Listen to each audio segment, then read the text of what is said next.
కన్న తండ్రి, మీ పాదాలకు నాయన మరోసారి వందనాలు చెల్లించుకుంటున్నాము నాయన. ఉదయకాలం నుంచి మీరు మాతో ఉండి ఎన్నో విలువైన అమూల్యమైన మా ఆత్మలను రక్షించుకునేటటువంటి విషయాలను మీరు మాతో ముచ్చటించారు.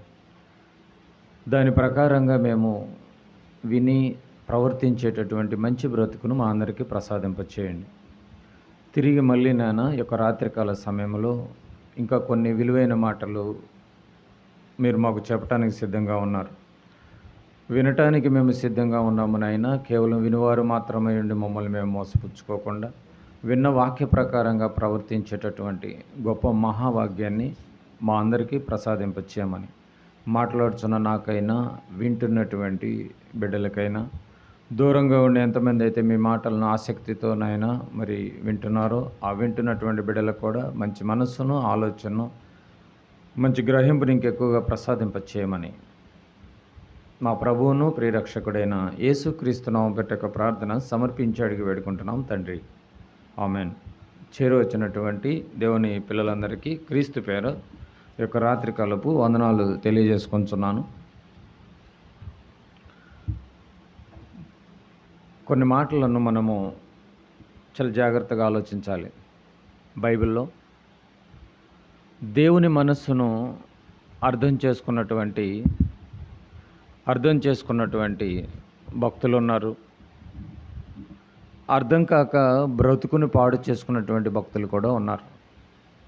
అయితే అర్థమైనటువంటి భక్తుల యొక్క విధానము, వాళ్ళ మనస్సులో పరిశుద్ధాత్మ ప్రేరణతో కొన్ని విలువైనటువంటి మాటలు మన యొక్క ఆత్మీయ జీవితానికి క్రీస్తు పూర్వమే రాయబడ్డాయి. కానీ క్రీస్తు వచ్చి వెళ్ళిపోయినప్పటికీ కూడా ఆ మాటల్లో ఉన్నటువంటి ఆంతర్యాన్ని ఇప్పటికీ కూడా అర్థం కాని పరిస్థితిలోనే ఉన్నారు.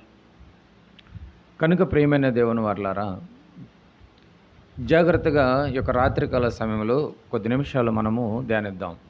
కీర్తనల గ్రంథము 1వ అధ్యాయము 1వ వచనాన్ని చదువుదాం. భక్తుడు అంటున్నాడు, దేవునికి ఇష్టమైనటువంటి భక్తుడు, తనకి ఇష్టానుసారమైనటువంటి భక్తుడు మాట్లాడుతున్నాడు. ఏమని? నాయనా, నీవు దేవునిలోనికి వచ్చినాక, దేవుణ్ణి కలిగిన తర్వాత నీవు ఎలా ఉండాలి అంటే, దుష్టుల ఆలోచన చొప్పున అసలు నువ్వు నడవద్దు. పాపుల మార్గమున అసలు నీవు నిలవవద్దు. అపహాసకులు కూర్చుండు చోటను కూర్చుండక. ఏమంటే ఇక్కడ 3 విషయాల్ని మనతో పంచుకుంటున్నాడు దావీదు గారు. ఏ విషయాలు? దుష్టులు ఉన్నారు నాయన సమాజంలో. వీరు దేవుని సన్నిధిలో కూర్చోవలసినటువంటి పిల్లలు దేవుని సన్నిధిలో కూర్చోకుండా వాళ్ళ ఆలోచన అంతా దుష్టులు ఎక్కడుంటారో వాళ్ళతో కలిసి ఉండటం, వాళ్ళతో కలిసి నడవటము, పాపుల మార్గమున నిలుస్తూ ఉంటారు నాయన. వాళ్ళ గుంపు వేరు, వాళ్ళ సమూహం వేరు, వాళ్ళ ఆలోచన వేరు, వాళ్ళ యొక్క నడవడిక వేరు ఉంటుంది. నువ్వు వాళ్ళతో మాత్రం నువ్వు చాలా జాగ్రత్తగా ఉండాలి.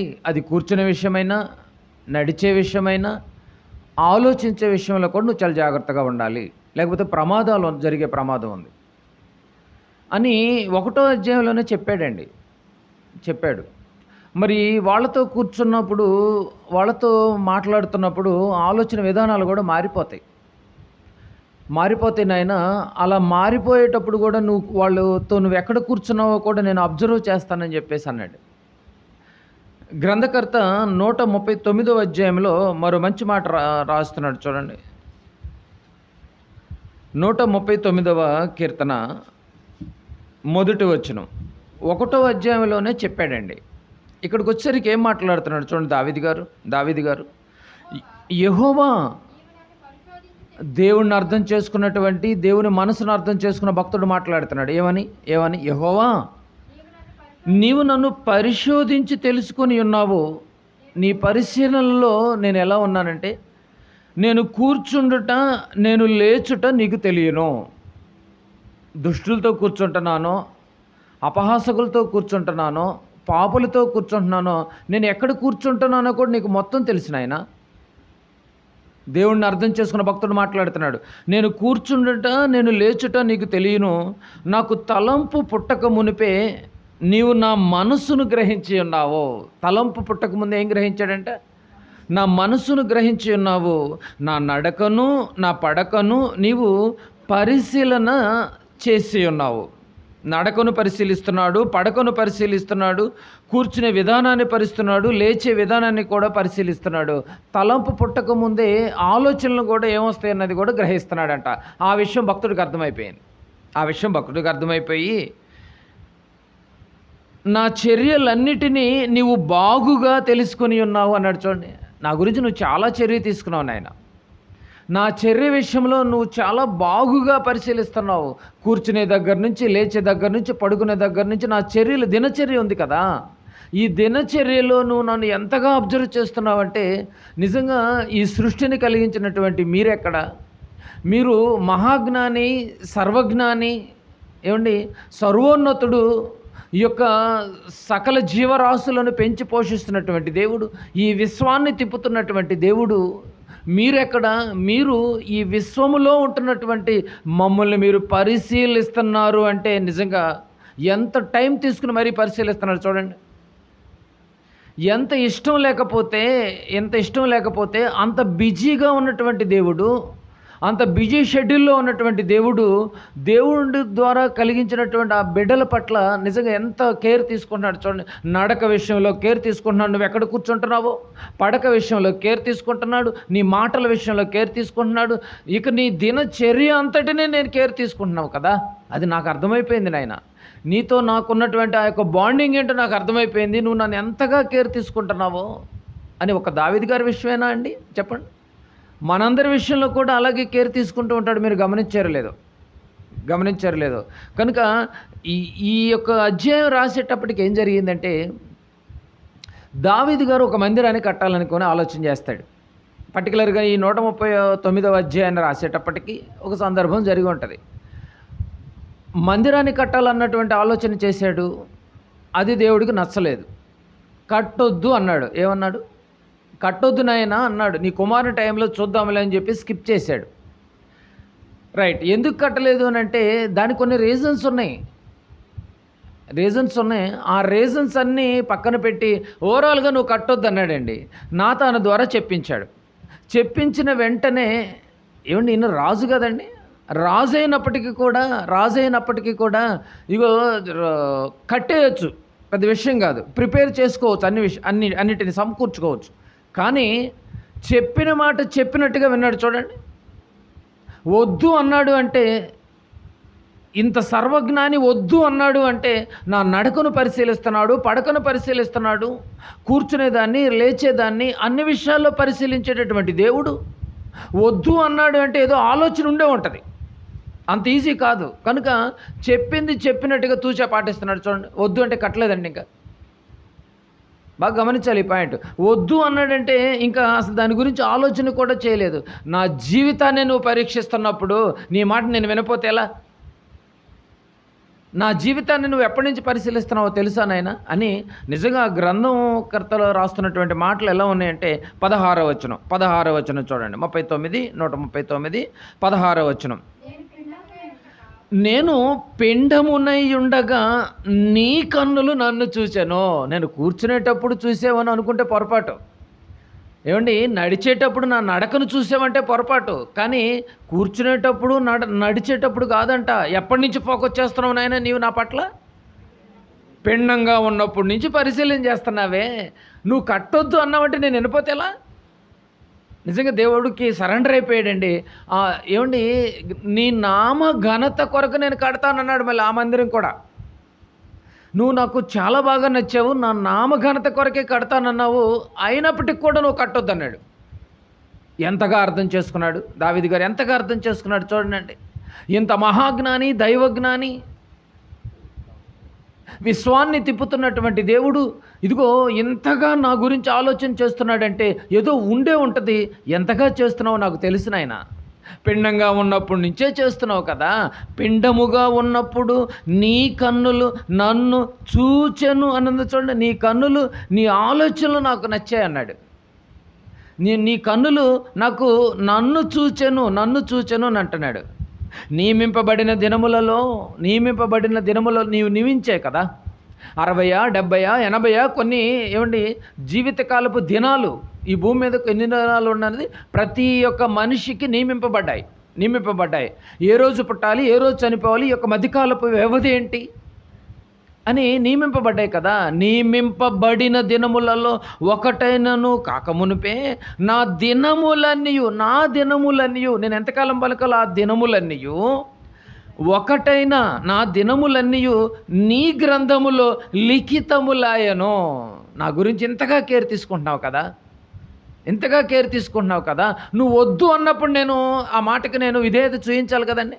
అప్పుడప్పుడు బాగా గమనిస్తే మనం కూడా దేవుడు ఒక విషయంలో మనం ఏదైనా చేస్తున్నప్పుడు దాని రియాక్షన్ వస్తూ ఉంటుంది.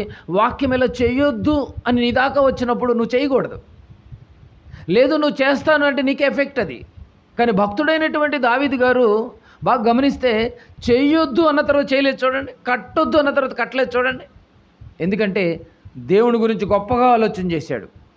ఇంతగా ఆలోచన చేసినటువంటి, ఇంతగా నా గురించి ఆలోచించేటటువంటి దేవుడి గురించి నేను ఆలోచన చేయకపోతే ఎలా అని అక్కడితోనే ఆగిపోయాడండి. ఆగిపోయి అంటున్నాడు, ప్రభువా, తండ్రి, దేవా, నేను పిండంగా ఉన్నప్పటి నుంచే చూస్తున్నప్పుడు నా గురించి బాగా ఆలోచన చేసేది చెప్తావు కదా. నా దినములన్నీయు నీ గ్రంథములో లిఖితములాయను అని అంటున్నాడు. నీకు అన్నీ తెలుసు కదా ప్రభువా, అన్నీ తెలుసు కదా నీకు, ఇంకా వద్దు అన్నామంటే ఏదో రీజన్ ఉండే ఉంటుందని చెప్తున్నాడండి. ఏమండి, దేవుడు ఇచ్చినటువంటి దినాల్ని జాగ్రత్తగా కొనసాగించుకోవాలి. మనం బాగా గమనించాలి ఈ పాయింట్. ఎంతగా తగ్గించుకోవాలి అని అంటే ఉదయకాలంలో విన్నాం మనం. అంతగా తగ్గించుకుంటేనే ఇచ్చిన దినాల్ని జాగ్రత్తగా ఫుల్ఫిల్ చేయగలం. లేకపోతే మైండ్ డైవర్ట్ అయిపోతుంది. ఇచ్చిన దినాలని మధ్యాంతరంలోనే అర్ధాంతంలోనే సూసైడ్ చేసుకుని పోయేవాళ్ళు ఎంతమంది లేరు ఇచ్చిన దినాలని. అందుకే నా దినములన్నీయు నీ గ్రంథములో లిఖితములైనా, నా దినాలన్నీ నీ చేతిలో ఉన్నాయి, నా ఆయుష్కాలపు దినములన్నీ నీ చేతిలో ఉన్నప్పుడు నేను నీ మాట వినపోతే ఎలా, నీకు ఎదురు తిరిగితే ఎలా, నీ మాటకి విధేయత చూయించకపోతే ఎలా అని దావీదు గారు ఎంత గొప్పగా మాట్లాడుతున్నాడు చూడండి. 17వ వచనం. దేవా, నీ తలంపులు నాకెంత ప్రియమైనవి. తలంపులు అంటే ఆలోచనలు. దేవా, నీ తలంపులు అసలు నాకు చాలా ప్రియమైనవి అంటున్నాడు. ప్రియమైనవి, వాటి మొత్తం ఎంత గొప్పది. నా మీద చాలా ఏదో హోప్ పెట్టుకున్నావు, నీ ఆలోచనలు నా మీద పెట్టుకున్నటువంటి ఆలోచనలు ఎంతో గొప్పగా కనపడుతున్నాయి కదా, అది నాకు ఇష్టం అంటున్నాడు. ఏమంటే దేవుడు మన పట్ల పెట్టుకున్నటువంటి ఆలోచనలు భక్తుడికి నచ్చాయంట. అవి ఎంత గొప్పవి అని అంటున్నాడు చూడండి. ఎంత గొప్పవి అంటున్నాడు. నీ ఆలోచనలు నాకెంతో ప్రియముగా ఉన్నవి. ఏంటి ఆలోచనలు? దేవుడికి ఒక వ్యక్తి పట్ల, భక్తుడి పట్ల, మనిషి పట్ల ఏదో ఆలోచన కలిగి ఉన్నాడంట. ఆ కలిగి ఉన్న ఆలోచనలు ఏ ఆలోచనలు?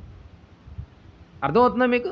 కలిగి ఉన్న ఆలోచనలు ఏ ఆలోచనలు? ఒక దావీదు గారి గురించేనా అండి? మన గురించి ఆలోచనలు ఉండవా? అదే అంటున్నాడు, దేవా, నీ తలంపులు నాకెంతో ప్రియమైనవి, వాటి మొత్తం ఎంత గొప్పది. నీ ఆలోచనలు, తలంపులు అంటే ఆలోచనలు, నీ ఆలోచనలు నాకెంతో ప్రియమైనవి. అసలు దేవుడికి మనిషి పట్ల ఉన్న ఆలోచనలు ఏంటి? ఎలాంటి ఆలోచనలు కలిగి ఉన్నాడు? ఎంత ఆలోచనలు కలిగి ఉన్నాడు? ఒకసారి చూద్దాం. కీర్తనల గ్రంథము 40వ అధ్యాయం. 40వ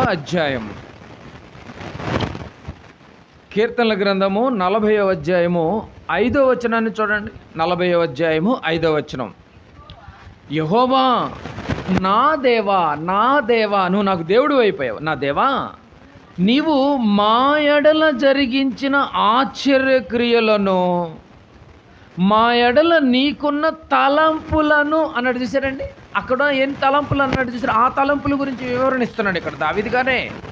ఏమని? మా ఎడల నీకున్న తలంపులు బహు విస్తారములు. అంతే కదండి, మా ఎడల నీకున్న తలంపులు బహు విస్తారములు.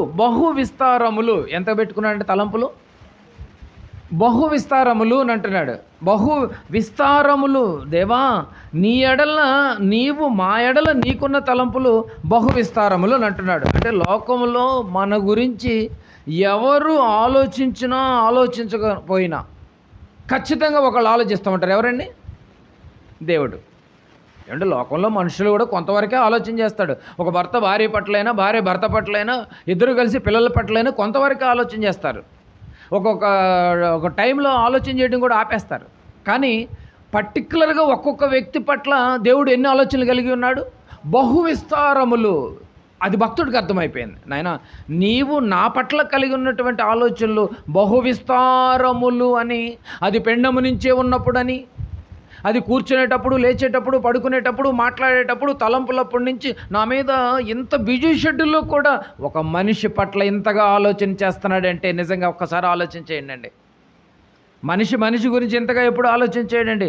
లోకంలో మన కొరకు ఎవరు ఆలోచించకపోవచ్చు, కానీ దేవుడు మన పట్ల ఎప్పుడు ఆలోచిస్తూనే ఉంటాడు.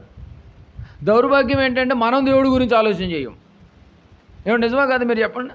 దేవుడేమో ఎప్పుడు మన గురించి ఆలోచన చేస్తున్నాడు, కానీ మనం మాత్రం దేవుడి గురించి ఆలోచన చేయం. ఎంత బాధపడతాడండి దేవుడు. ఆ విషయం దావీదు గారికి అర్థమైపోయిందంట, మనకు మాత్రం అర్థం కావట్లేదు. భక్తులకు అర్థమైపోతుంది. అవి ఆ తలంపులు ఎలా ఉన్నాయంటే 5వ వచనంలోనే చదువుతున్నాం. మా ఎడల నీకున్న తలంపులు బహు విస్తారములు. బహు విస్తారములు అంటే ఏంటి? ఆ బహు విస్తారములు కిందకు చెప్తున్నాడు. వాటిని వివరించి చెప్పేదననుకొంటినా అవి లెక్కకు మించి ఉన్నవి. లెక్కలేద్దామన్నా కూడా కౌంట్లెస్ అంట. దేని గురించి? మనిషి పట్ల దేవుడికి ఉన్న ఆలోచనలు, తలంపులు, ఊహలు, నీ మీద పెట్టుకున్న హోపు లెక్కకు మించినది, బహు విస్తారములు. వాటి మొత్తం ఎంత గొప్పది. ఏంటండి, ఇంత నమ్మకం పెట్టుకున్నాడా? బహు విస్తారంగా పెట్టుకున్నాడా? భక్తుడికి అర్థమైపోతుంది. భక్తి జీవితము పేరిట ఎన్నో సంవత్సరాల నుంచి కొనసాగుతున్న మనకు మాత్రం దేవుని తలంపులు మాత్రం ఆలోచనలోకి రావట్లేదు. భక్తుడికి అర్థమైపోయింది. నాయనా, నీవేంటో నాకు అర్థమైపోయింది. నీవు మా పట్ల పెట్టుకున్నటువంటి తలంపులు మాకు అర్థమైపోయినాయి. యెహోవా, దేవా, దేవుడుతో సాక్షాత్తుగా దావీదు గారే మాట్లాడుతున్నట్లేదండి గ్రంథకర్త. చక్కగా మాట్లాడుతున్నాడు. బహు విస్తారములు. వాటిని వివరించి చెబుదాం అనుకుంటున్నానా? అసలు చెబుదామన్నా కూడా అవి లెక్కకు మించి ఉన్నవి. నీ గురించి, నా గురించే దేవుడు మాట్లాడుతున్నాడు ఈ రాత్రి. అవి బహు విస్తారములు. అవి లెక్కకు మించి ఉన్నవి. అంటే ఎంత లెక్కకు మించి ఉన్నవి? 139లోనికి మళ్ళీ రండి. ఎంత లెక్కకు మించి ఉన్నాయో చెప్తున్నాడు చూడండి. 139 కీర్తన ఎంత లెక్కకు మించి ఉన్నాయో అంటే 17వ వచనం. 139:17లో చెప్తున్నాడు. మళ్ళీ 17 చూడండి. దేవా, నీ తలంపులు, ఆలోచనలు నాకెంతో ప్రియమైనవి, అంటే ఇష్టమైనవి. వాటి మొత్తం ఎంత గొప్పది అని చెబుతూ ఏమండి, అవి లెక్కకు మించినవి. 18వ వచనం. వాటిని లెక్కించెదననుకొంటినా అవి ఇసుక కంటెను లెక్కకు ఎక్కువై ఉన్నవి. విస్తారములు అన్నాడు కదా. ఏంటి ఆ విస్తారములు? ఆ తలంపులంటే వాటిని లెక్క పెడదామని స్టార్ట్ చేస్తే నేను అనుకొంటినా అవి ఇసుక కంటెను. ఏమండి, ఇసుక ఎక్కడ ఉంటుందండి? సముద్ర ఒడ్డున ఉంటుంది. ఏమండి, ఈ ప్రపంచంలో ఎన్ని సముద్రాలు అయితే ఉన్నాయో, సముద్ర ఒడ్డున ఉన్నటువంటి ఇసుక అంతా గుట్టలు ఒక చోట పెట్టండి. ఎంత ఇసుకుంటే అంత, ఎక్కడంటే అక్కడ ఇసుక ఉండదు. నదుల్లో కానీ, సముద్రాల్లో కానీ మొత్తం తీసుకొచ్చి ఒక గుట్ట చేయండి. ఒక మనిషిని ఇక్కడ కూర్చోబెట్టండి, ఒక పక్కన కూర్చోబెట్టండి. ఇప్పుడు ఈ ఇసుక రేణువులు ఎన్ని ఉంటాయండి? బహు విస్తారములు, లెక్కకు మించినవి. వాటి మొత్తం ఎంతో గొప్పది, ఊహకు అందనది. అంటే ఒక మనిషి పట్ల దేవుడికి బహు విస్తారమైన ఇసుక రేణువులను చూస్తే అన్ని ఆలోచనలు కలిగి పంపించాడంటే ఈ లోకానికి నిన్ను నన్ను. చూసారండి ఎంత ఎంత అర్థం చేసుకున్నాడో దావీదు గారు భక్తుడు. ఒక ఆలోచన ఏమన్నా ఫుల్ఫిల్ చేస్తున్నామండి మనం? ఒక్కటి ఏమండి, ప్రేయర్కి రెగ్యులర్గా వచ్చే అటెండెన్స్లో కూడా ఫుల్ఫిల్ చేయట్లేదు మనం.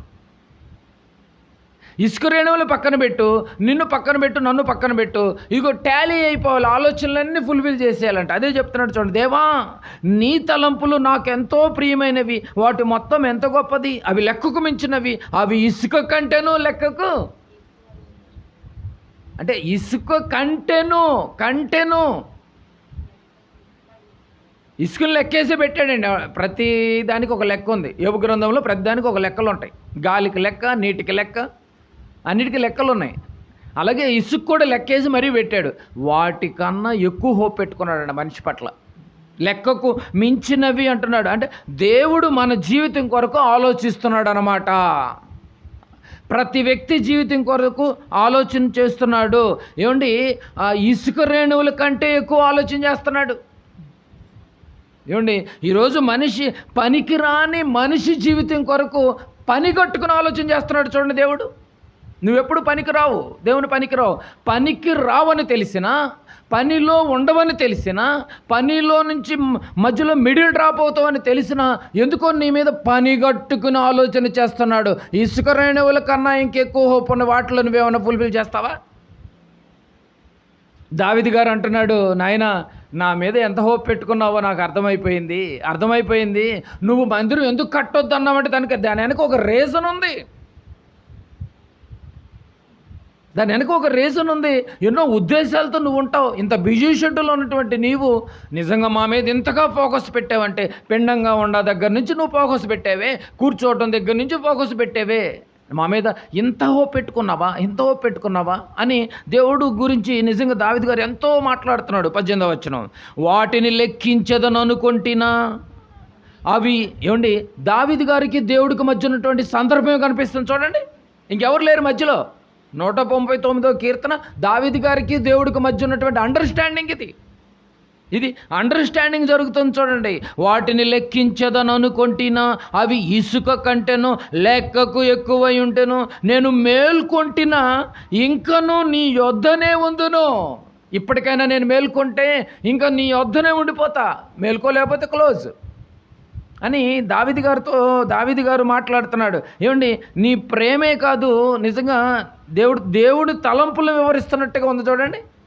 దేవుడు తలంపులు మనుషుల పట్ల ఎలా ఉన్నవి అని ఒక భక్తుడు వివరిస్తున్నట్టుగా కనిపిస్తుంది. రైట్, ఇంకొంచెం కిందకి వెళ్దాం. 19వ వచనం. ఏమండి, 18 వరకు మన అందరికీ తెలిసిన విషయమే, కానీ 19లో ఏం మాట్లాడుతున్నాడు చూడండి. కొంచెం వెర్షన్ చేంజ్ చేస్తున్నాడు చూడండి దావీదు గారు. దేవా కామా ఉంది అక్కడ. దేవా నీవు భక్తిహీనులను నిశ్చయముగా సంహరించెదవు. అర్థమైపోయింది, దావీదు గారికి అర్థమైపోయింది. నీవు భక్తిహీనులను నిశ్చయముగా, ఏమండి వీరినిక ఇగో నీ ఎంతగా హోప్ పెట్టుకున్నాడో ఆ హోప్ని నువ్వు కొనసాగించలేకపోతే, నెరవేర్చలేకపోతే ఇక వీడు మారడు అని నీకు అర్థమైపోయింది నాయన. అర్థమైపోతే దేవుడు వదిలేస్తాడంట. ఆ వదిలేసినటువంటి వారు ఎలా కనిపిస్తున్నారంట దేవుడికి?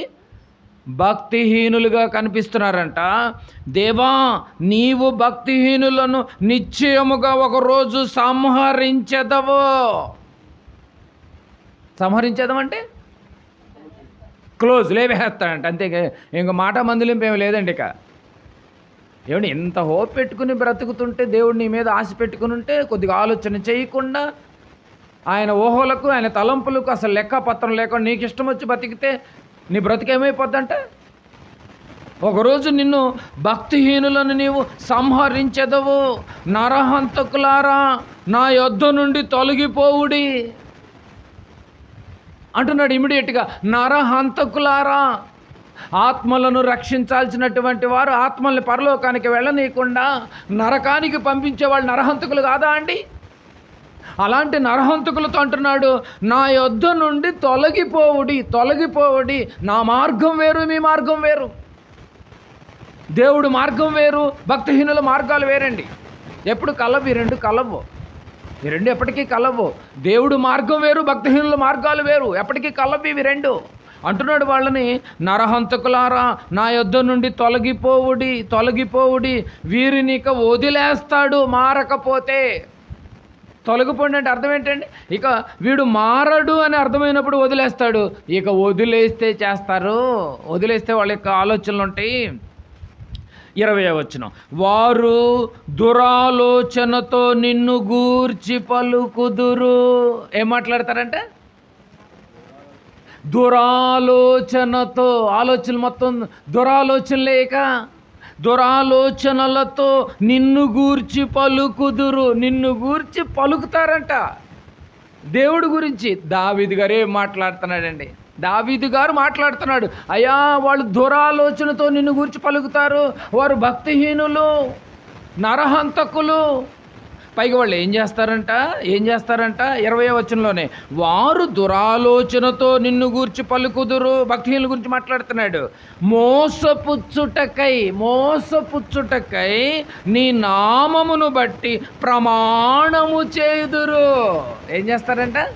మోసం చేయటానికే ప్రమాణం చేసి మరీ బాప్తీసం తీసుకుని దేవుళ్ళలోకి వస్తారంట. ఎవరి పేరు చెప్పి? నీ నామమును బట్టి దేవుడి పేరు చెప్పి ఎంతమంది దొంగలు బతుకుతున్నారండి. ఈ విషయం ఎవరికి తెలిసింది? నేను అంటలేదు. దావీదు గారికి అర్థమైపోయిందంట. దావీదు గారికి అర్థమైపోయి అంటున్నాడు, దేవా నీవు భక్తిహీనులను నిశ్చయముగా లేపేస్తావు ఒకరోజు. నువ్వు వాళ్ళు నరహంతకులు, నా యొద్ద నుండి తొలగిపోవుడి, వారు దురాలోచనతో నిన్ను గూర్చి పలుకుదురు. అసలు ఈ రూట్లోకి వచ్చిందే దురాలోచనతో వచ్చారంట. దేవునిలోనికి వచ్చింది దురాలోచనతో వచ్చారంట. మంచి ఆలోచనతో రాలేదంట. మారాలి, మార్పు చెందాలి, ఆత్మను రక్షించుకోవాలి, పరలోకం చేరుకోవాలి, అనేక మందిని దేవుని వైపుకు మళ్ళించాలి, నా బ్రతుకును నాకు దైనందినటువంటి యొక్క జీవితంలో ఒగ్గి బ్రతకాలి, తగ్గి బ్రతకాలి, విధేయతగా బ్రతకాలి, పరిశుద్ధంగా బ్రతకాలి, పవిత్రంగా బ్రతకాలి. ఇవి లేవు. ఎవరిని హతం చేద్దాం, ఎవరిని దోచుకుందాం, ఎవరిని మోసపుచ్చుదాం. నిజమండి. యేసుప్రభులు వారు కూడా భూమి మీద నుంచి వెళ్ళిపోయేటప్పుడు మొదటి రాకడలో అంటూ ఉంటాడు, నాయన నీ రాకడకు ఈ యుగ సమాప్తికి ఇండికేషన్స్ ఏంటన్న దాంట్లో ఫస్ట్ రిలీజ్ చేసే వర్డ్ ఏంటండి? మనుషులను గురించి జాగ్రత్త పడుడి అంటున్నాడు. ఆ మనుషులు ఎలా ఉన్నారు అంటే, ఇదిగో నీ నామమును బట్టి. 20వ వచనం, వారు దురాలోచనలతో నిన్ను గూర్చి పలుకుదురు, మోసపుచ్చుటకై నీ నామమును బట్టి ప్రమాణము చేయుదురు. ప్రమాణం చేస్తూ ఉంటారు సంఘం ఎదుటను, దేవుని ఎదుటను ప్రమాణం చేస్తున్నాను, ఇక నేను దేవుని కోసమే బ్రతుకుతానని నీళ్ళలో ప్రమాణాలు చేస్తారుగా కదండి. ప్రమాణము మోసపుచ్చుటికై, ఇలాంటి మోసపుచ్చుటికై నీ నామం ప్రమాణం చేసుదురు. ఇలాంటి దుర్మార్గులు ఉన్నారండి ఈరోజు క్రిస్టియానిటీలో ఉంది మొత్తం ఈ దుర్మార్గులే, అందరూ మోసం చేసేవాళ్లే అని దావీదు గారు అప్పుడే ప్రసిగట్టాడు. అప్పటికి యేసు ప్రభు రాలేదు.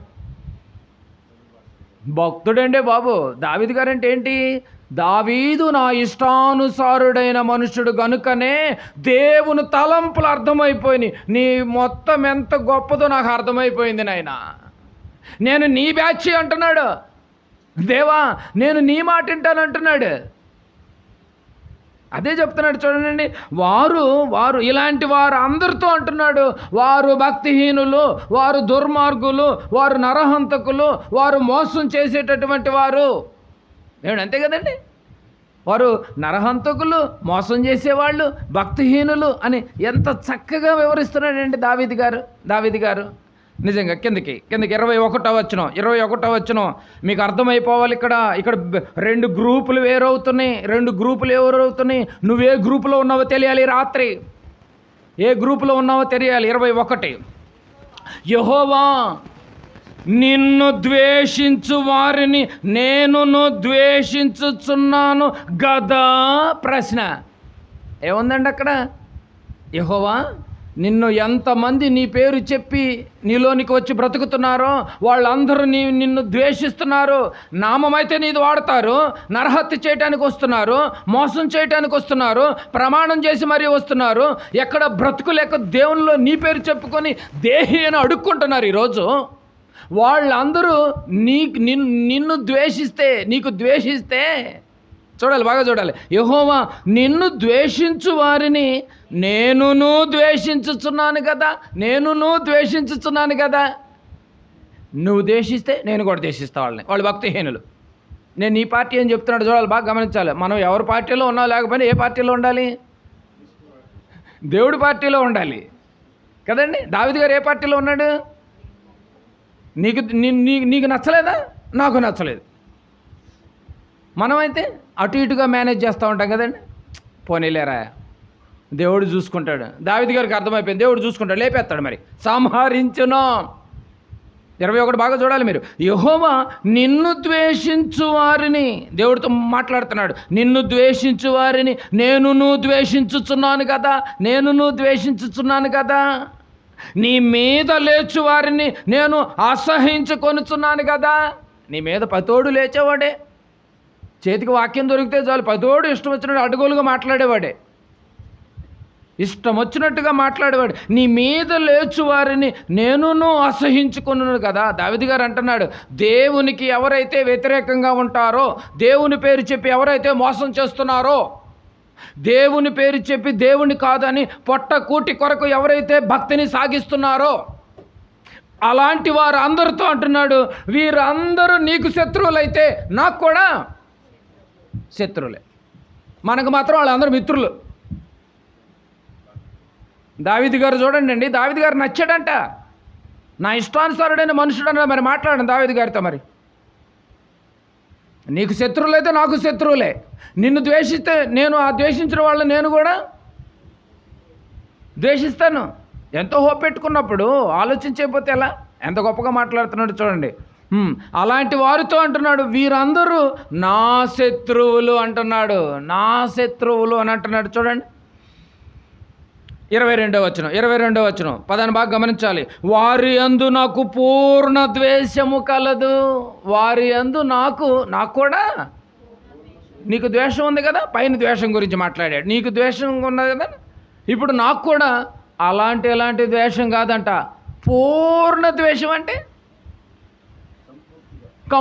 కంప్లీట్గా పూర్ణ మనస్సుతోనూ పూర్ణ ఆత్మతోనూ దేవుణ్ణి ఆరాధించాలి, ప్రేమించాలని ఎలా ఉందో అలాగే దేవుడికి భక్తిహీనుల పట్ల ద్వేషం ఉందంట.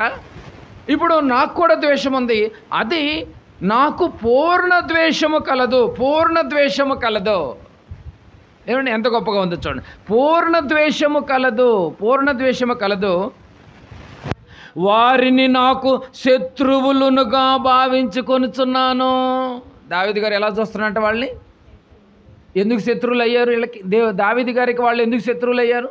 దేవుడికి శత్రువులు అయ్యారు కాబట్టి.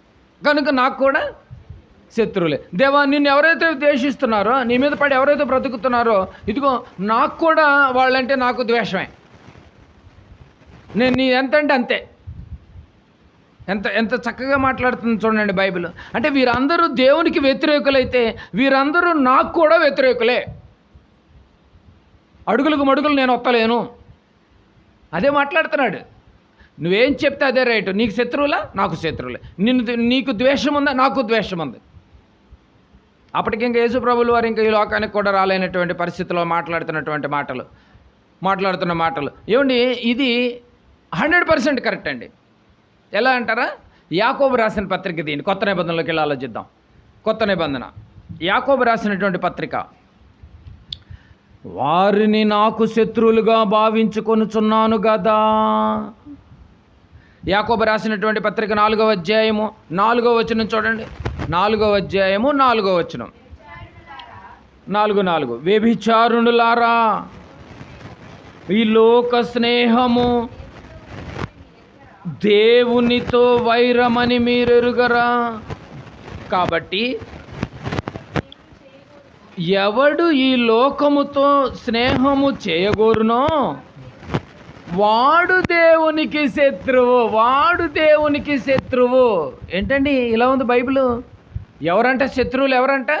ఎవరైతే లోకంతో స్నేహం చేస్తారో. లోకం అంటే లోకాశలు, శరీరాశ, నేత్రాశ, జీవపడంబలు, చూసిందల్లా కావాలి, ఎక్కడో బతకలేక దేవుళ్ళలోకి వచ్చి బతకాలి అది దేవుడిని అడ్డం పెట్టుకుని బ్రతకాలి. నీ నామమును బట్టి మోసం చేయడానికి వచ్చారంట దొంగలు. పాయింట్ క్యాచ్ చేయాలి మీరు. ప్రపంచ క్రైస్తవ్యములో దేవుని పేరు చెప్పే దిగారు. అదొక దందా అయిపోయింది. దానికి కొన్ని మినిస్ట్రీలు. బాగా గమనించాలి, ఈ పాయింట్ మీరు క్యాచ్ చేయాలి. ఇదిగో, నిన్ను ద్వేషించిన వారు నాకు కూడా ద్వేషమే, నీకు శత్రువులైన వాళ్ళు నాకు కూడా శత్రువులుగానే నేను భావించుచున్నాను కదా అన్నట్టు ఎలా శత్రువులు అవుతున్నారు? వ్యభిచారులారా, ఈ లోక స్నేహము దేవునితో వైరం అని మీరు ఎరగరా? వైరం, లోక స్నేహము దేవుడితో వైరమైనప్పుడు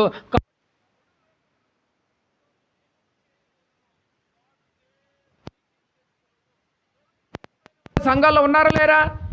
ఉన్నారు. ఎవరు వాళ్ళు? దేవునికి శత్రువులు సంఘాల్లో ఉన్నారని యాకోబు గారు చెప్తున్నారు. ఎవరు వాళ్ళు? లోకంతో స్నేహం చేసేవాళ్ళు. లోకంతో ఎవరు స్నేహం చేస్తున్నారో వాళ్ళందరూ దేవుడికి శత్రువులే. ఆ శత్రువులైనటువంటి వాళ్ళు దావీదు గారికి కూడా శత్రువులే కదండి. లోక స్నేహము దేవుడితో వైరం, లోక స్నేహము దేవుడితో వైరం అంటున్నాడు. ఎవరైతే ఈ లోకంతో స్నేహం చేస్తారో, ఎవరైతే లోకంతో సహవాసం చేస్తారో వారందరూ వ్యభిచారులు. ఏమండి, మీరు అనొచ్చు శత్రువులను కూడా ప్రేమించమన్నాడు కదండి. ప్రేమించండి వద్దని ఎవరు అన్నారు? ప్రేమించండి, అది వేరే సెక్షన్, దీనికి సంబంధం లేనిది. మీరు వచ్చి ఇక్కడ లింక్ కలుపుతానంటే కుదరదు. శత్రువులు ప్రేమించండి, వాళ్ళని ఇంటికి తీసుకొచ్చి భోజనం పెట్టండి, అర్థమవుతుంది కదండి. కానీ ఆ శత్రువు చేసే అరాచకాలు, మోసాలు, వీటిని నువ్వు విసర్జించాలి, ఖండించాలి. ఎంకరేజ్ చేస్తే ఎట్లా? శత్రువు వేరు, వాడు చేసే చర్యలు వేరు. అదే దావీదు గారు అంటున్నాడు, వాడు చేసే చర్యలు నాకు నచ్చం. శత్రువులను ప్రేమించు, హ్యాపీగా భోజనం పెట్టు, కూర్చోబెట్టి చక్కగా. కానీ వాడు చేసే క్రియలు ఉన్నాయి చూసావా? ఆ క్రియలను మాత్రం నువ్వు ఎంకరేజ్ చేయకూడదు. ఖండిస్తూనే ఉండాలి, విసర్జిస్తూనే ఉండాలి, కడుగుతూనే ఉండాలి. అదే బాగా గమనించాలి మీరు. శత్రువులను ప్రేమించండి, కానీ వాళ్ళు చేసే దుర్మార్గపు చర్యలు మాత్రం మీరు విసర్జించాలి. లోకంలోనే ఉండాలి, లోకంతోనే ఉండాలి. లోకంలో బ్రతుకుతుండగా దేవుడి కోసం బ్రతకని వాళ్ళు కొంతమంది ఉన్నారు. వాళ్ళందరూ దేవుడికి శత్రువులైతే నీకు శత్రువులే. కానీ వాడు ఎలా శత్రువుడయ్యాడు? క్రియలను బట్టి. ఆ క్రియలను, ఏ క్రియలు? మోసం చేసే క్రియలు. దేవుడి పేరుచి మోసం చేయడానికి దేవునిలోకి దిగాడండి. ఆ సంగతి నీకు అర్థమైపోతుంది.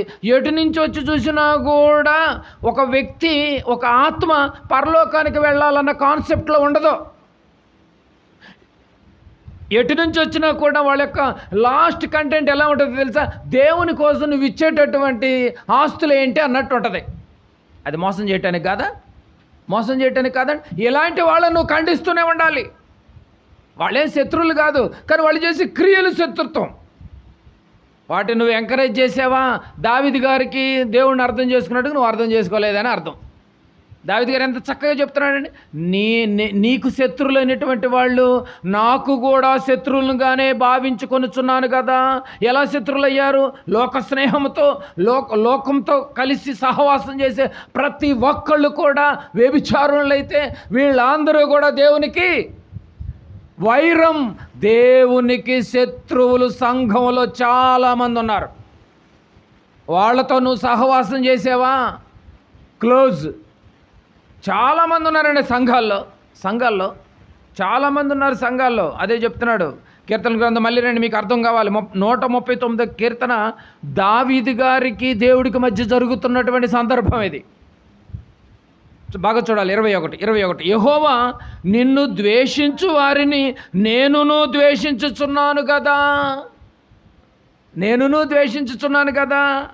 నీ మీద లేచు వారిని నేను అసహించుకొనుచున్నాను కదా. వారి యందు నాకు పూర్ణ ద్వేషము కలదు. ఎవరిని పడితే వాళ్ళని ఎంకరేజ్ చేయకూడదండి. ఎవరిని మన్నాను చేయమని ఉంది? దేవుని యొక్క వాక్యాలని సంఘాల్లో నడిపిస్తూ ఆత్మలు రక్షించే వాక్యాలని చెప్పి ఇదిగో వాళ్ళ యొక్క బ్రతుకులను మార్చుకునేటువంటి వాళ్ళని కొద్దిగా మన్నన చేయండి అని ఉంది బైబిల్లో. ఎవరినంటే వాళ్ళని నువ్వు మన్నన చేస్తానంటే కుదరదు. అదే చెప్తున్నాడు, నాయన నిన్ను ద్వేషిస్తే అలాంటి వారితో నా సహవాసం వద్దు అంటున్నాడు, నేను ఉండను అంటున్నాడు. మన సహవాసాలు ప్రభువుతో కొనసాగుతున్నటువంటి పిల్లలతో ఉండాలి. అర్థమవుతుందండి? దావీదు గారు అదే అంటున్నాడు, మన ఆత్మబంధాలు సంఘములో ఉన్నటువంటి విశ్వాసులతో ఉండాలి. మన ఆత్మబంధం విశ్వాసులతో కొనసాగింపులో ఉండాలి. ఈ మనుషుల మధ్య ఉంటూ ఈ మనుష్య చర్యల్లో ఉన్నటువంటి పాపాలను మాత్రం నువ్వు ఎంకరేజ్ చేయకూడదు. ఏమంటే అర్థమవుతుందండి? వాడు చేసేటటువంటి క్రియలను మాత్రం నువ్వు పాలు పొందులు పొందకూడదు. అంటే బైబిల్లో ఒక ఆజ్ఞ కూడా ఉంది. అలాంటి దుష్కార్యములు చేసేటటువంటి వారు ఆమెనని వాళ్ళతో వందనాలు చెప్పినా కూడా వాళ్ళ పాపంలో షేర్ అవుతుంది. ఆ మాత్రం కనీసం సెన్స్ నీకు తెలీదు? తెలుసు, నీకు అన్నీ తెలుసు. కానీ దావీదు గారు అన్నాడు, నేను నీ పార్టీ నాయన అంటున్నాడు. చూసారండి? మనం మాత్రం మనుషుల పార్టీ, దావీదు గారు మాత్రం దేవుని పార్టీ. నువ్వెవరి పార్టీలో ఉంటా? సంఘానికి ప్రశ్న వేస్తున్నాడు చూడండి. నువ్వు ఏ గుంపులో ఉన్నావు? నువ్వు ఏ గుంపులో ఉన్నావు? అదే చెప్తున్నాడు. మనం ఎలా ఉండాలి అండి? మరి మనం ఎలా ఉండాలి? యోధోపత్రిక 23వ వచనం యోధోపత్రిక 23వ వచనం చూడండి. యోధోపత్రిక 23వ వచనం. అగ్నిలో నుండి లాగినట్లు కొందరిని రక్షించుడి. ఏమండి, అగ్నిలో నుండి రక్షించేవాడు ఎక్కడుంటాడు? పైన ఉంటాడు. అగ్నిలో ఉంటాడా? పైన ఉంటాడు. వాడు కూడా అగ్నిలో ఉండి నేను నిన్ను కాపాడతానంటే ఏమంటే అగ్నిలో ఉండినట్లు, అగ్నిలో నుండి లాగినట్లు కొందరు మీరు రక్షించాలి, లాగాలి. నువ్వు అగ్నిలో ఉంటున్నట్టు కుదరదు. ఏమండి, ఫైర్ ఇంజిన్ అటువంటి వాళ్ళు వచ్చారు ఫైర్ స్టేషన్ నుంచి. అగ్ని అంత తగలబడిపోతుంది, మొత్తం బిల్డింగ్ తగలబడిపోతుంది. వాళ్ళు కూడా వచ్చేసేసి గబగబా ఆ మంటల్లో కాలిపోతూ ఉంటారా రక్షించడానికి? ఏమండి, వాళ్ళు కూడా వచ్చి అయ్యో పదండి మరి ఏం చేస్తాం, మన డ్యూటీ అలాంటిదిగా, కాలుదాం పదండి అంటారా?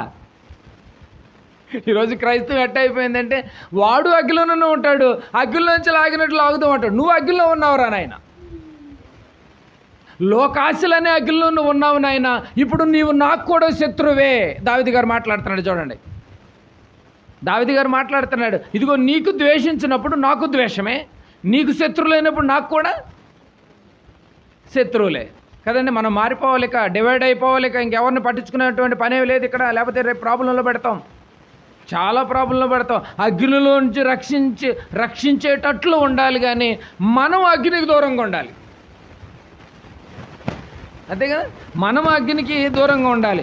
మనుషులను అసహించుకోవటం కాదు, వారిలో ఉన్నటువంటి అపవాది క్రియలను అసహించుకోవాలి. అర్థమవుతుందండి? వారిలో ఉన్న అపవాది క్రియలను అసహించుకోవాలి. అంతేగాని అందరు నేను మార్చేస్తాను అని చెప్పి నువ్వు వాళ్ళతో కలిసిపోయి అగ్నిలో నువ్వు కూడా కాలిపోతూ ఉంటే నువ్వే లాగుతావురా నాయన, నువ్వు తగలబడిపోతావు. అంతే కదండి. బైబిల్లో ఒక ఫార్ములా ఉంది. ఏంటి ఆ ఫార్ములా? తెస్సలోనికి రాసిన పత్రికలోనికి రండి. తెస్సలోనికి రాసినటువంటి పత్రిక ఒకసారి చూద్దాం. తెస్సలోనికి రాసినటువంటి పత్రిక 5వ అధ్యాయము, మొదటి పత్రిక 5వ అధ్యాయము 14వ వచనం. సహోదరులారా, మేము మీకు బోధించినది ఏమనగా అక్రమముగా నడుచుకుని వారికి బుద్ధి చెప్పుడి. బుద్ధి చెప్పాలి నువ్వు, అంతే కదండి. కలిసిపోకూడదు. ఇక్కడ పాయింట్ మీరు క్యాచ్ చేయాలి. బుద్ధి చెప్పుడి, ధైర్యము చెడిన వారిని ధైర్యపరచుడి, బలహీనులకు ఊతాన్నివ్వుడి అని అన్నాడు. బుద్ధి చెప్పమన్నాడు. 2వ తెస్సలోనికి రండి. 2వ తెస్సలోనికి వచ్చేసరికి ఏమంటున్నాడు చూడండి. 9వ వచనం. ఇక్కడ 3వ అధ్యాయము 9వ వచనం. మీరు మమ్మును పోలి నడుచుకొనవలనని మిమ్మును మేము మాదిరిగా కనపరుచుకొనుటకై ఇలాగ చేసితిమి కానీ మాకు అధికారం లేదని మేము చేయలేదు, లేదని చేయలేదు. ఏం చెప్తున్నాడు ఇక్కడ? 6వ వచనం నుంచి చూద్దాం. 6వ వచనం నుంచి చూద్దాం. సహోదరులారా, మా వలన పొందిన బోధన ప్రకారము గాక అక్రమముగా నడుచుకుని ప్రతి సహోదరు యొద్ద నుండి తొలగిపోవలనని అండర్లైన్ చేసుకున్న పదవాలు, తొలగిపోవలనని మన ప్రభువైన యేసుక్రీస్తు పేరట మీకు ఆజ్ఞాపించుచున్నాము. తొలగిపోమన్నాడా, కలిసిపోమన్నాడా? ఇది అక్రమము అని నీకు తెలిసిన తర్వాత నువ్వు తొలగిపోవాలి తప్ప కలిసిపోవడానికి వీల్లేదు. బైబిల్ ప్రకారంగా వీల్లేదు. రైట్. ఏలాగు మమ్మును పోలి నడుచుకొనవలెనో మీకే తెలియను. మేము మీ మధ్యను అక్రమముగా నడుచుకొనలేదు, ఎవరి యొద్దనూ ఉచితముగా ఆహారము పుచ్చుకొనలేదు. మేము మీలో ఎవరికి భారముగా ఉండకూడదని ప్రయాసముతోనూ కష్టముతోనూ రాత్రింబగళ్ళు పని చేయుచు జీవనము చేసితిమి. రాత్రింబగళ్ళు పని చేసుకుంటూ జీవనం చేసే సేవకులే ఒరిజినల్ సేవకులు బైబిల్ ప్రకారంగా. మిగతా వాళ్ళందరూ ఫ్రాడ్, స్క్రాప్, ఏంది పొట్టబోతుకులే వీళ్ళంతా. దాంట్లో ఓపెనింగ్ చెప్పుకో, తప్పే ఉంది. బైబిల్ ఇంత ఆధారం ఉన్నప్పుడు ఎలా వచ్చారంట? మోసపుచ్చుటకై ప్రమాణము చేశారంట, గౌన్లు వేసుకుని. సమాజాలను మేము మోసం చేయడానికి బయలుదేరారు పెద్ద పెద్ద మినిస్ట్రీల నుంచి. దురాలోచనలతో మోసపుచ్చుటకై నీ నామమును బట్టి ప్రమాణము చేయుదురు. దావీదు గారు అప్పుడే పసిగట్టాడండి. దావీదు గారు అప్పుడే పసిగట్టేశాడు, నాయనా నీ నామాన్ని బట్టి ఎంతమంది మోసం చేయడానికి వస్తున్నారో వాళ్ళందరినీ భక్తిహీనులు నాకు అర్థమైపోయింది. వీళ్ళకి డెడ్ ఎండ్, వీళ్ళని లేపేయడమే. క్రైస్తవ ప్రపంచాలు మొత్తానికి ఒక వార్నింగ్ ఏంటో తెలుసా? మోసపుచ్చటానికి క్రైస్తవులు ఒకవేళ నీ వస్తే, దుర్మార్గం చేయటానికి వస్తే, దురాలోచనతో ఏదైనా సంపాదించుకోవటానికి, 4 రాళ్ళు వెనకేసుకోవటానికి 3 తరాల పాటు అని ఒకవేళ నువ్వు వస్తే రేపు నీకు సంహరణే. నువ్వు భక్తిహీనుడు అని చెప్తుంది బైబిల్ భక్తిహీనుడు అని చెప్తోంది. తెస్సలోనికీయుల పత్రికలో ఏమంటుందో చూడండి, 8వ వచనం. ఎవరి యొద్దనూ ఉచితముగా ఆహారం పుచ్చుకొనలేదు. బైబిల్లో ఉన్న మాటలే. కళ్ళుంటే జాగ్రత్తగా చూడు, చెవులుంటే మాత్రం జాగ్రత్తగా విన్నాయన. ఇవి మా మాటలు కాదు, మా సొంత మాటలు అంతకన్నా కాదు. బైబిల్ రికార్డెడ్ డాక్యుమెంట్ ఉంది ఇక్కడ. ఎప్పుడు ఓపెన్ చేసినా ఇదే ఉంటుంది ఇక్కడ. మేము మీలో ఎవరికి భారముగా ఉండకూడదని ప్రయాసముతోనూ కష్టముతోనూ రాత్రింబగళ్ళు పని చేయుచు జీవనము చేసితిమి. ఎవరికి భారముగా ఉండకూడదని. కానీ కొన్ని సంఘాల పరిస్థితులు ఎలా ఉంటాయి తెలుసా? ఒక సంఘం నుంచి మరొక సేవకుడిని ఇదిగో మంత్లీ ప్రేయర్కో దేనికైనా పట్టుకురావటం కోసం ఏమండి చందాలు కలెక్ట్ చేస్తూ ఉంటారు చాలా సంఘాల్లో. తెలుసా మీకు? అమ్మా సేవకుడు అన్నీ మరి ఊరులు దాటి రావాలమ్మా, మరి మీరు భారం అనుకోకుండా ఏంటి మీ చేతులను గుప్పిళ్ళు విప్పాలంటాడు. భారం అనుకోకుండా. కానీ బైబిల్ ఏం చెప్తుంది? మేము ఎవరికి భారము ఉండకూడదని. అంటే వచ్చే సేవకుడు కూడా ఏమనాలి?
చేది అక్రమం నీకు తెలుసు. ఇదొక దంద, దేవుని పేరిట దంద, ఇదొక దేవుని పేరిట మోసం, మోసపుచ్చుటకై దిగారంట. దావీదు గారు అప్పుడే పసిగట్టేశాడు. ఆయన అంటున్నాడు, అయినను అతనిని శత్రువుగా భావింపక. ఈ వచనం తీసుకురావడం కోసం ఇది అందరూ చెప్తున్నాను. అయినను అతనిని శత్రువుగా భావింపక. శత్రువు అని ఎవడన్నాడు? మనకేమో శత్రువులేం కాదు, వాళ్ళందరూ మన మిత్రులండి బాబు, అందరూ మన మిత్రులే. కానీ వాడు చేసే అరాచకాలు మాత్రం మనకు నచ్చవు. మనకా దేవుడికా? దేవుడికి నచ్చవు. శత్రులుగా భావించక సహోదరునిగా భావించి. బుద్ధి దేంతో చెప్పాలి? నువ్వు దేంతో చెప్పాలయ్యా? వాక్యంతో చెప్పాలి. నువ్వు పోయి కలిసి ఉంటానంటే ఎట్లా? సాంగత్యం చేసేస్తానంటే ఎట్లా? బాగా వినాలి నువ్వు. నీకు అంత వాక్యం అంతా తెలుసు. ప్రపంచ క్రైస్తవులారా, మీకు వాక్యాలు బాగా తెలుసు. ట్రైనింగ్ అయ్యి తీసుకుని మరీ వచ్చారు. బైబిల్ పాఠశాల బుద్ధి చెప్పడానికి ఎప్పుడు రెడీగా ఉంటుంది. సాంగత్యం మొత్తం పొరపాటుగా కూడా చెయ్యమని కాక చేయము. బైబిల్ చెప్పలేదు అలా. శత్రులుగా భావింపక సహోదరునిగా భావించి బుద్ధి చెప్పుడి, బుద్ధి చెప్పుడి, బుద్ధి చెప్పుడి, బుద్ధి చెప్పుడి. ఎంత బాగుందో చెప్పండి. కనుక బాగా గమనించాలి. క్రొత్త నిబంధనలు ఉన్న మాటలన్నీ నువ్వు అర్థం చేసుకోవాలి మరి. కొత్త నిబంధనలు కూడా ఉంది మరి. దావీదు గారు ఊరికే అనలేదు. బైబిల్లో ఉన్న ప్రతి వచనం కూడా సారాంశాన్ని బయటకు తీసుకుంటే చాలా విషయాలు బయటకు వస్తాయి. బుద్ధి చెప్పుడే అని అంటున్నాడు చూడు. 139 కీర్తనల గ్రంథం 139వ అధ్యాయము 22 మళ్ళీ చూడండి.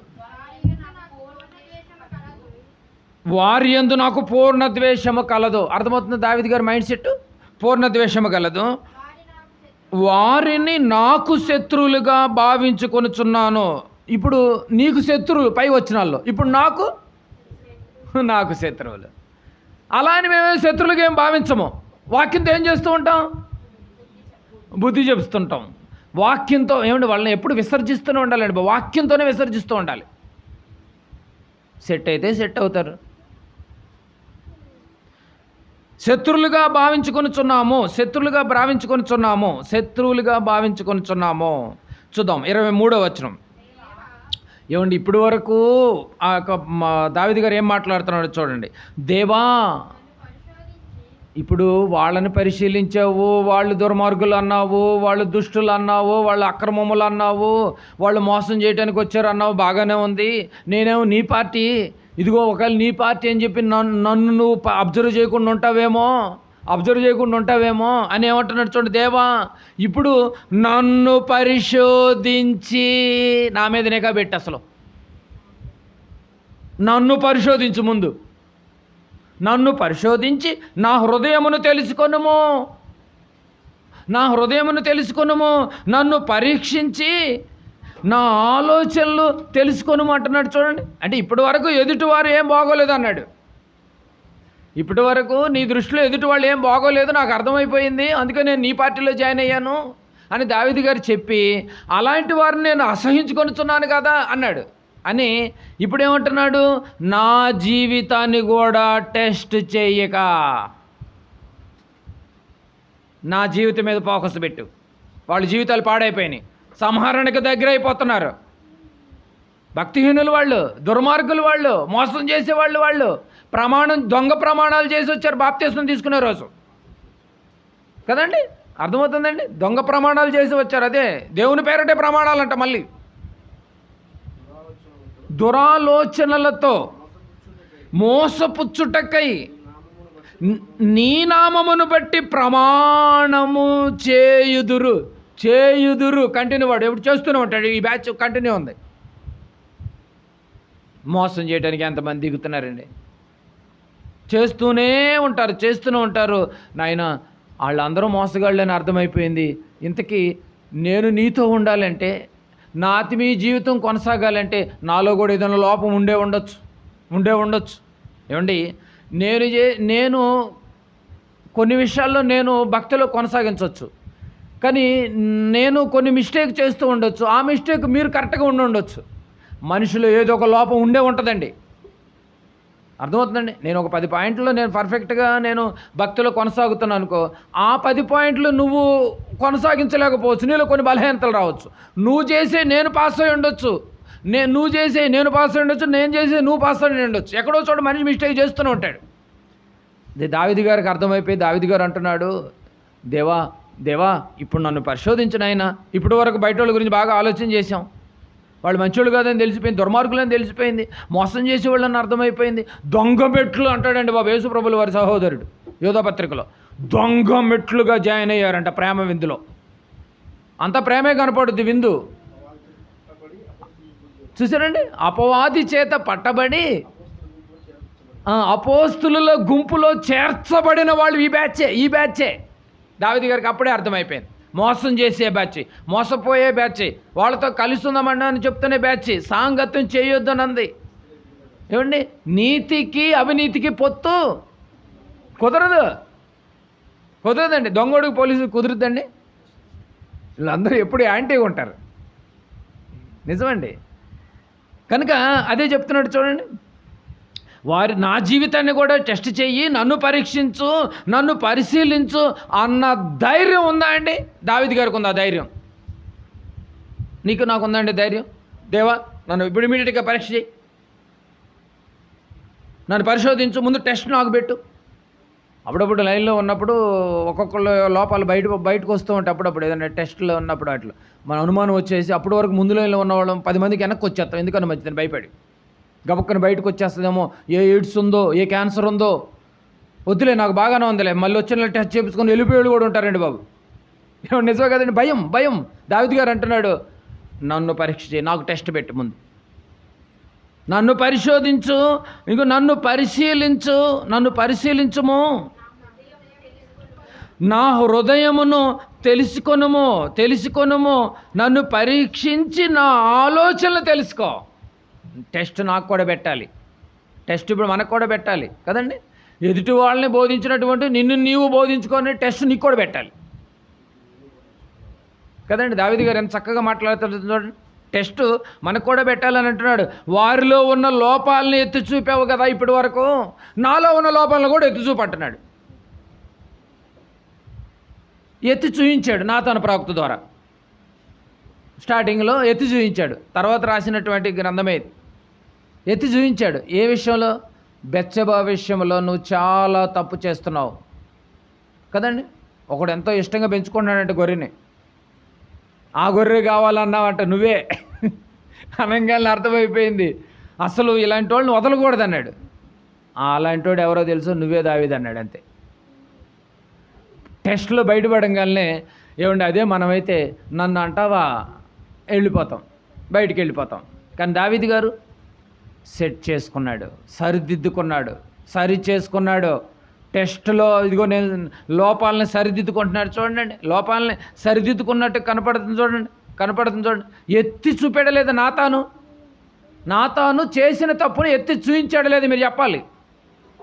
చూయించాడు. చూయించినప్పుడు రాజు ఏమైనా తిరగబడ్డా? దావీదు గారు తిరగబడ్డాడండి? ఏం తిరగబడలేదు, సెట్ అయిపోయాడు ఇమీడియట్గా. అదే మనమైతే ముందు నీ సంగతి నువ్వు చూసుకో బాబు, నన్ను అంటావు పద్దాక, నువ్వే సరిగా లేవు, ముందు నువ్వు నిక్కచ్చిగా ఏడు అంటారు, నువ్వు ముందు నిక్కచ్చిగా ఏడు అని అంటారు. కానీ దావీదు అలా అన్నాడండి? దావీదు గారు అలా అన్నాడా? లేదు, అనలేదే. అందుకే అంటున్నాడు 23లో అదే చెప్తున్నాడు చూడండి. దేవా నన్ను పరిశోధించి నా హృదయమును తెలుసుకొనుము, నన్ను పరీక్షించి నా ఆలోచనలు తెలుసుకొనుము. నా మీద పెట్టి ఫోకస్, నాకు టెస్ట్ పెట్టి ముందు. ఏం ధైర్యంతో మాట్లాడుతున్నాడండి. మనకు టెస్ట్ పెడితే ఇసుక రేణువుల కంటే ఎక్కువగా ఉన్నటువంటి ఆలోచనలు ఉందని తెలుసుకున్నటువంటి భక్తుడు ఎవరో? దావీదు గారే. నాకు పెట్టి టెస్ట్. బెత్షెబా విషయంలో తప్ప మరి ఎక్కడ తప్పు చేసినట్టుగా కూడా లేదే బైబిల్లో. ఇష్టానుసారుడైనటువంటి దావీదు ఎందుకు అయ్యాడు ఇప్పుడు అర్థమవుతుందండి. అసలు మనం రెగ్యులర్గా అటెండెన్సే సరిగా ఉండదా టెస్ట్లో ఇది పెడితే? 12 గంటల కంటే ఆరాధన 12 గంటలకు మనం ఎప్పుడు రావాలి? ఈ టెస్టులు అన్నీ ఫెయిలే కదండి. బాగా గమనించాలి ఎంత గొప్ప మాటలు. అందుకే అంటున్నాడు, ఇదిగో హృదయాన్ని పరీక్షించే దేవుడు అన్న సంగతి ఎవరికి అర్థమైపోయింది? దావీదు గారికి అర్థమైపోయింది. అందుకని ఇర్మియా గ్రంథంలో ఒక చక్కటి మాట ఉంటుంది. ఇర్మియా గ్రంథము 17వ అధ్యాయము, ఇర్మియా గ్రంథము 17వ అధ్యాయం, ఇర్మియా గ్రంథము 17వ అధ్యాయము 9-10 వచనాలు చూడండి. 9-10 వచనాలు ఏమండి? 9-10 వచనాలు. హృదయము అన్నిటికంటే మోసకరమైనది, అది ఘోరమైన వ్యాధి కలది, దాన్ని గ్రహింపగలవాడెవడు? ఒకని ప్రవర్తనను బట్టి వాని క్రియల ఫలము చొప్పున ప్రతీకారము చేయుటకు యెహోవా అను నేను హృదయమును పరిశోధించువాడను. ఇక్కడ నేను చక్కగా చెప్తాను, యెహోవా అను నేను హృదయమును పరీక్షించువాడను, అంతరంద్రియములను పరీక్షించువాడను. దావీదు గారికి అర్థమైపోయింది, నా హృదయాన్ని ముందు నాకు పరీక్ష పెట్టు, నేను ఏమన్నా ఉంటే తొందరగా సెట్ అయిపోతా. భక్తుడైనటువంటి దావీదు గారు నిజంగా ఎంత గొప్పగా ఆలోచన చేస్తున్నాడు చూడండి. నీకు శత్రువులు అయినప్పుడు నాకు శత్రువులు ఎవరా? నువ్వెవరైతే ద్వేషిస్తున్నావో వాళ్ళు నాకు ద్వేషమేనాయన. లోక స్నేహము దేవునితో వైరమైనప్పుడు వాళ్ళు శత్రువులు అయినప్పుడు నాకు శత్రువులు గారా? వాళ్ళు చేసే చర్యలు ఉన్నాయి చూసారు, ఆ చర్యలే చేసే శత్రుత్వం అండి బాబు. అపవాదిగాడు ఒకడు ఉన్నాడు, వాడు చేపిస్తాడు ఇవన్నీ. మోసం చేసే తత్వం వాడిదే, దుష్కార్యపు తత్వాలు వాడివే, దొంగ ప్రమాణాలు వాడివే, అన్ని వాడివే. అదే చెప్తున్నాడు, ఈ హృదయంలో వాక్యము లేనంత వరకు నీ హృదయం కలిపిరేట్ అయిపోద్దండి. వాక్యము నీ హృదయంలో ఉన్నంత వరకు నువ్వు కాపాడుకున్నట్టే. వాక్యం ఎప్పుడైతే నీ హృదయంలోనికి వెళ్ళటం లేదో ఆటోమేటిక్గా నువ్వు చెడిపోయినట్టే. అలాంటి వాళ్ళని దేవుడు అంటున్నాడు, భక్తిహీనులు, దుర్మార్గులు, మోసం చేసేవాళ్ళు, నరహంతకులు, నామకార్థ క్రైస్తవులు, వ్యభిచారులు, దొంగ ప్రమాణం చేసిన వాళ్ళు, అసహ్యులు కదండి. ఏదో బైబిల్ పట్టుకున్నంత మాత్రాన కాదండి, కుదరదు. చూద్దాం, మళ్ళీ చూద్దాం. 139:23 వచనం, 139:23 వచనం. దేవా నన్ను పరిశోధించి నా హృదయమును తెలుసుకొనుము, నన్ను పరీక్షించి నా ఆలోచనలు తెలుసుకొనుము. 24లో చెప్తున్నాడు చూడండి, ఎంత మంచి మాట. నీకాయాసకరమైన మార్గము నా యందున్నదేమో చూడుము, నన్ను చూడు. నీకాయాసకరమైన మార్గం ఎక్కడో చోట ఉండే ఉంటుంది ప్రతి మనిషిలో. ఏమన్నా ఉండదా అండి? నేను చేసి మీరు చేయకపోవచ్చు, మీరు చేసి నేను చేయకపోవచ్చు. ఎక్కడో చోట మిస్టేకులు ఉండే ఉంటాయి. ఏదో ఒక విధంగా, చూపుతో కావచ్చు, మాటతో కావచ్చు, వినుగుడితో కావచ్చు, ఆలోచనతో కావచ్చు, కూర్చునే విధానంలో కావచ్చు, నడకలో కావచ్చు, పడకలో కావచ్చు, నిద్రలో కావచ్చు. నిద్రలో కూడా చాలామంది పిచ్చి కళలు అంటూ ఉంటారు. ఆ కళలు, కొన్ని కళలు చెప్తారు, కొన్ని కళలు చెప్పమంటే అర్థం ఏంటంటే అది పిచ్చి కళేగా. కొన్ని కళలు చక్కగా చెప్తారు, నాకు అది వచ్చింది ఇది వచ్చిందని ఉదయాన్నే చెప్తారు. కొన్ని కళలు చెప్పరు, దాచేస్తారు. అది ఓపెన్ అయిపోతే విడాకులే మరి భార్యాభర్తల మధ్య. అట్టుంటాయి కొన్ని కళలు. నిజమంటే బాబు, ఎక్కడెక్కడో హీరోయిన్లు ఊహించుకుంటూ ఉంటారు. అయ్యే వచ్చేది దిక్కుమాలి కళలు. అది చెబితే నన్ను ఎందుకు కట్టించుకున్నావు తాళి అంటాడు. ఆ కళ ఎందుకు చెప్పట్లేదు నువ్వు? ఈ కళ దేవుడు బసి కట్టేస్తాడు. అంటే కళ్ళలో కూడా తప్పు చేస్తారు. ఉదయం నుంచి ఆలోచన చేసినటువంటి ఆలోచన బట్టే కళ్ళు వచ్చేది. పరిశోధిస్తాడు, పరీక్షిస్తాడు. నీకు ఆయాసకరమైనటువంటిది ఏదైనా ఉందేమో నన్ను చూడు నాయన, నా యందున్నదేమో చూడుము అని ఏమంటున్నాడండి? అధ్యాయాన్ని ఎలా ముగించేశాడు చూసేయండి, ఎలా ముగించాడు చూడండి. నిత్య మార్గమున నన్ను నడిపింపుము. నిన్ను నిత్య మార్గంలో నడిపించేది ఎవరో చెప్పి ఇప్పుడు? దేవుడు తప్ప ఎవరు నడిపించరు. అలాంటి దేవుడు పెండంలో ఉన్న దగ్గర నుంచి నిన్ను ఆలోచన చేస్తుంటే ఆయన వైపు నువ్వు చూడవా? మరి నువ్వు భక్తిహీనుడు కాదా? దుర్మార్గుడు కాదా అండి? ఎంత చక్కగా చెప్తుండే బైబిల్. నిత్య మార్గమున నన్ను నడిపింపుము. నిత్య మార్గము, నిత్యముండే మార్గము, శాశ్వతమైన మార్గము, యేసు మార్గము. నేనే మార్గము, సత్యము, జీవము అన్నటువంటి యేసు మార్గములో నిన్ను నడిపించాలి అంటే దేవుడు సపోర్ట్ నీకు ఎల్లప్పుడూ ఉండాలి. దావీదు గారు అప్పటికే అర్థమైపోయింది, నిత్యం ఉండే మార్గంలో నన్ను నడిపించిన ఆయన ఈ జీవితానికి నాకు ఇచ్చాలన్నాడు. నిత్యము ఉండే మార్గము. ఇంత ధైర్యముగా ప్రభువు ముందు మన జీవితాల్ని ఇదిగో అడిగి తెలుసుకుని, నాలో ఇంకేదైనా ఆయాసకరమైన ఏమైనా ఉన్నాయో నాయన అని వాక్యంతో తెలుసుకుని సరిదిద్దుకుని కడుక్కునేటటువంటి స్వభావం దావీదు గారికి ఉంది. ధైర్యం కలిగి నీకు నాకుందా? ఉందా అండి? మరి నిత్య మార్గంలోకి మనం నడవటం చాలా కష్టం. కడుక్కున్నాడు, బయట వాళ్ళని చూశాడు, కనుక నేను నీకు శత్రువులైతే నాకు శత్రువులే నాయన. ఎంత చక్కగా చెప్తుందండి, ఎంత చక్కగా చెప్తుంది. ఇప్పుడు చూడండి 19 నుంచి 24 వరకు ఇప్పుడు చూడండి, మనం ముగించేసుకుందాం. ఎంత బాగుందో చూడండి. పై వచనాలు అన్నీ తెలిసినవే. కిందకు వచ్చేసరికి దావీదు గారు దేవుడికి ఉన్న కనెక్టింగ్ చూడండి, బాండింగ్ చూడండి ఎలా ఉంది. దేవా, నీవు భక్తిహీనులను నిశ్చయముగా సంహరించేదవు. నరహంతకులారా నా యొద్ద నుండి తొలగిపోవుడి. నరహంతకులకి దేవుడి దగ్గర స్థానం లేదు. తొలగిపోవుడి. వారు దురాలోచనలతో నిన్ను గూర్చి పలుకుదురు. ఆ నోటి మాటలు కూడా అంటే దురాలోచనతోనే పలుకుతారంట. మంచి ఆలోచన రావంట మాటలు. దురాలోచనతోనే మెసేజ్ తయారు చేస్తారు. అర్థమవుతుంది? మెసేజ్ తయారు చేసే విధానం కూడా చెప్తున్నాడు. దురాలోచనలతో పలుకుదురు అంటే మాట్లాడతారు.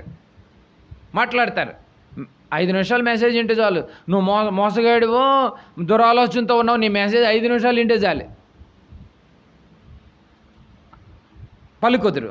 మోసపుచ్చుటకై నీ నామమును బట్టి ప్రమాణము చేయుదురు.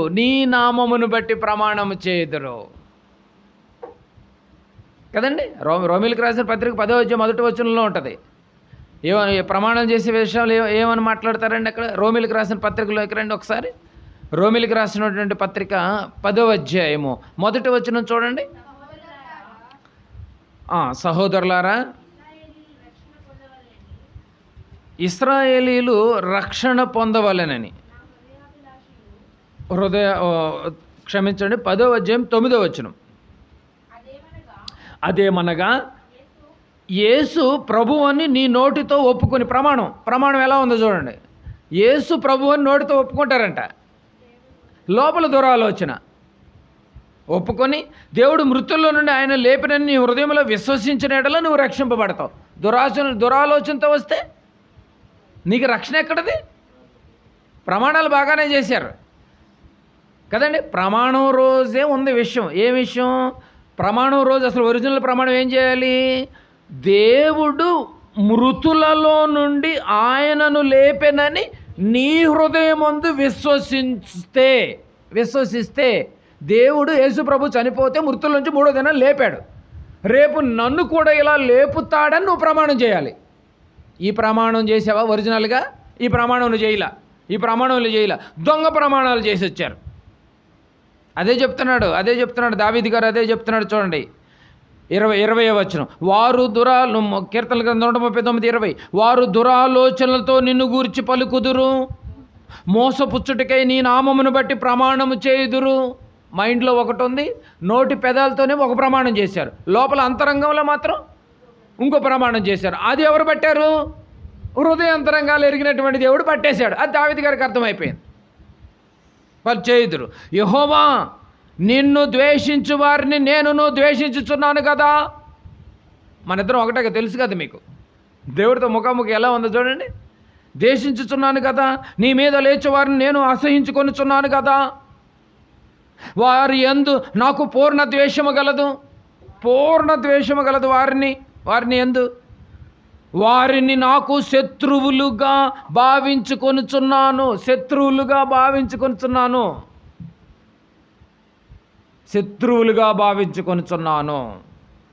కానీ బుద్ధి చెప్తూ ఉంటాను, చెప్పాలి. 23. దేవా, నన్ను పరిశోధించి నా హృదయమును తెలుసుకొనుము, నన్ను పరీక్షించి నా ఆలోచనలు కూడా తెలుసుకో. మనం అనుకుంటాం అంత పాస్ అయిపోయాం కదా అని చెప్పేటోళ్ళంగా మనం బిల్డప్ ఇవ్వకూడదు. మనకు కూడా తగులుద్ది వాక్యం కదండి. రోమపత్రిక 2:21లోనే ఉంటుంది. అది కూడా 2:21 ఏముంటుంది? ఎదుటి వారికి బోధించినటువంటి నీవు నీవు బోధించుకోవా? పాస్ అయిపోయావేంటి నువ్వు? ఏమండి, పాస్ అయిపోయారా అండి? తెలుసుకొనుము, నన్ను పరీక్షించిన ఆలోచనలు తెలుసుకొనుము. 24, నీకు ఆయాసకరమైన మార్గము నా యందు ఉన్నదేమో చూడుము, నా యందు ఉన్నదేమో చూడుము, నా యందు ఉన్నదేమో చూడుము. దావీదు గారు, నచ్చిన దావీదు గారిలోనే ఇంకేదైనా ఉందేమో చూడని మాట్లాడుతున్నాడు తగ్గి. మనం మాత్రం ఎదుటోడు మాత్రం అందరూ మంచోళ్ళు కాదు, నువ్వు ఒక్కడే మంచోడు అని స్టేట్మెంట్ ఇచ్చుకుంటా. ఈరోజు క్రైస్తవ సంఘాలు అంతా ఇదే జరుగుతుంది. మేము మంచోళ్ళమే, ఎదుటోడు మాత్రం మంచోడు కాదు. మరి దావీదు గారు తన జీవిత అంతంకాలం ఎవరెవరైతే ఆయన యొక్క కనెక్టింగ్లో ఉన్నారో ఏమంటే వాళ్ళందరికీ సేవ చేసి నిద్రించానని ఉంటుంది మరి బైబిల్లో. ఆయనలోనే ఇంకేదైనా మిస్టేక్ ఉందేమో చూడని అంటున్నప్పుడు మరి నీలో మిస్టేక్ ఉండదని ఎలా చెప్తున్నావు?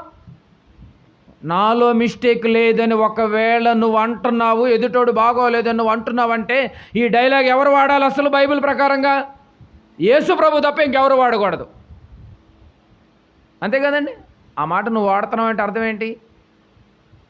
అంటే నువ్వు కూడా దొంగవే, నువ్వు కూడా అపవాది సంబంధమే. మరి అపవాది కూడా ఇలాగే అంటది, అసలు ఏ తప్పు లేదంటది